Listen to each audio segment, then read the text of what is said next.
ओम शांति 18 मई 2026। आज का पुरुषार्थ।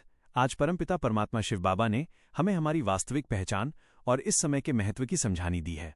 आइए इसे गहराई से समझते हैं। ईश्वरीय परिवार की पहचान। बाबा समझाते हैं कि इस समय हम आत्माएं किसी लौकिक या जिस्मानी परिवार में नहीं, बल्कि सीधे परमपिता परमात्मा की बेहद की ईश्वरीय फैमिली में बैठे हैं। ये रूहानी प्रवृत्ति मार्ग है जहां हम सब आपस में भाई बहन हैं। गुप्त दैवी राजधानी की स्थापना। हम बच्चे राजयोग के अभ्यास द्वारा अपनी गुप्त दैवी राजधानी की स्थापना कर रहे हैं। इस बात का दुनिया के किसी भी मनुष्य को पता नहीं है। सतयुग में जाने के बाद ये ज्ञान और ये पुरुषार्थ याद नहीं रहेगा, क्योंकि वहां केवल सुख का अनुभव होता है। सद्गति दाता एक बाप। भारत और पूरे विश्व की सद्गति केवल एक निराकार परमपिता शिव बाबा ही कल्प कल्प संगम युग पर आकर करते हैं। बाकी सभी मनुष्य और देहधारी इस समय पतित हैं, इसलिए किसी भी देहधारी को याद करने से विकर्म विनाश नहीं हो सकते। श्रेष्ठ पुरुषार्थ कैसे करें? जीवन को उन्नत बनाने और तीव्र गति से आगे बढ़ने के लिए बाबा ने निम्नलिखित युक्तियां बताई हैं। अमृत वेले का विचार, सागर मंथन, सवेरे सवेरे जल्दी जागकर याद में बैठना है और बाबा से मीठी मीठी बातें करनी हैं। बुद्धि में ये चिंतन चलाना है कि हम किस उच्च कुल के हैं, हमारा कर्तव्य क्या है और हम कितनी श्रेष्ठ राजधानी स्थापन कर रहे हैं। इस मंथन से सारा दिन अपार खुशी बनी रहेगी। देह अभिमान का त्याग।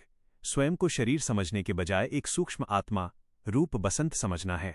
जब आत्म अभिमानी बनेंगे तो जात पात और भाषा आदि के सभी सांसारिक भेदभाव समाप्त हो जाएंगे। सच्चा समाचार देना। बेहद के बाप को नियमित रूप से अपनी स्थिति और सेवा का सच्चा समाचार पत्र या चिट्ठी के माध्यम से देना है।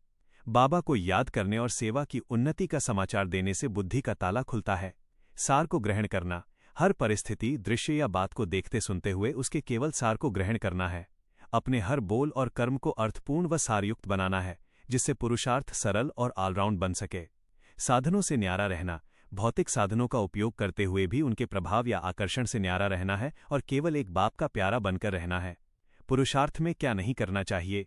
मार्ग कम होने या मार्ग से भटकने से बचने के लिए बाबा ने इन बातों से सावधान किया है। देहधारियों से लगाव न रखना। किसी भी देहधारी मनुष्य को याद नहीं करना है।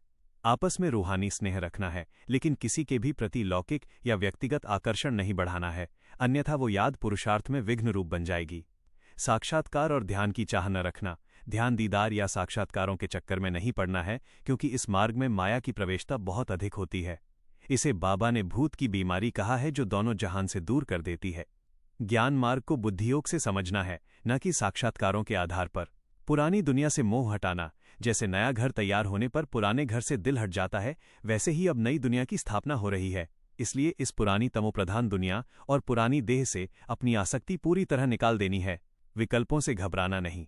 याद के समय माया के कई ऐसे तूफान या व्यर्थ विकल्प आ सकते हैं जो अज्ञान काल में भी नहीं आए थे।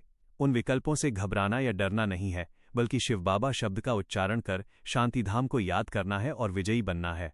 सारे दिन के अभ्यास हेतु स्वमान और विधि स्वमान। मैं ईश्वरीय परिवार का चमकता हुआ रूप बसंत सितारा हूं। अभ्यास की विधि।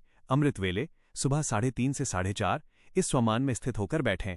अनुभव करें कि स्वयं परमपिता परमात्मा आपके सम्मुख है और आप उनकी रूहानी गोद में बैठे हैं। अपने स्वरूप को एक परम पवित्र बिंदी रूप में देखें। कर्म क्षेत्र पर सारे दिन में हर 1 घंटे के बाद 1 मिनट के लिए रुकें। ट्रैफिक कंट्रोल करें। स्वयं को ये स्मृति दिलाएं कि मैं इस साधारण संसार में रहते हुए भी एक गुप्त दैवी राजधानी का रचयिता हूं। मेरे हर बोल और कर्म में परमात्मा का ज्ञान रूपी रत्न समाया हुआ है। रात्रि को सोते समय सारे दिन के कर्मों का पोतामेल बाबा को सौंपे और इसी रूहानी नशे के साथ सो जाएं कि हम कल सुबह फिर अपने बेहद के पिता से मीठी बातें करने के लिए अमृत वेले जागेंगे। ओम शांति।